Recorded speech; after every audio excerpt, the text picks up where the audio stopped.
Avui, 8 de març, se celebra el Dia Internacional de la Dona, reconegut per l'Organització de les Nacions Unides. Un dia en què es denuncia el sexisme i la desigualtat d'oportunitats i drets entre homes i dones. L'esport ha de ser una eina d'apoderament femení i un espai on les dones tinguin la mateixa presència i oportunitats que els homes. Volem superar els prejudicis i estereotips i gaudir de l'esport sense discriminació. Cal que el moviment esportiu treballi per assolir la paritat en tots els jocs de responsabilitat i de presa de decisions. Cal treballar des de la justícia de gènere per remoure les barreres del sistema esportiu.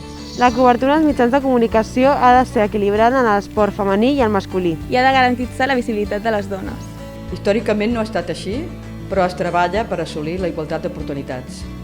Cal que la formació sobre perspectiva de gènere, dels col·lectius dels professionals de l'activitat física i de l'esport estiguin assegurades en tots els nivells i àmbits educatius. Els mitjans de comunicació no donen la mateixa importància a l'esport de la dona que al de los homes. Perquè fan els premis haurien de ser igual entre els homes i les dones. Les dones en el món de l'esport estan mig reconegudes i costa més arribar a l'èxit esportiu i mantenir-lo. Fer esport no només és oci, és fer salut física i mental. L'esport no té gènere. No hi ha esports per homes ni per dones. Canviem aquesta situació i gaudim de l'esport femení en tots els seus àmbits. Volem un esport igualitari. Avui, 8 de març, fem-ho visible. L'esport no entén de sexes.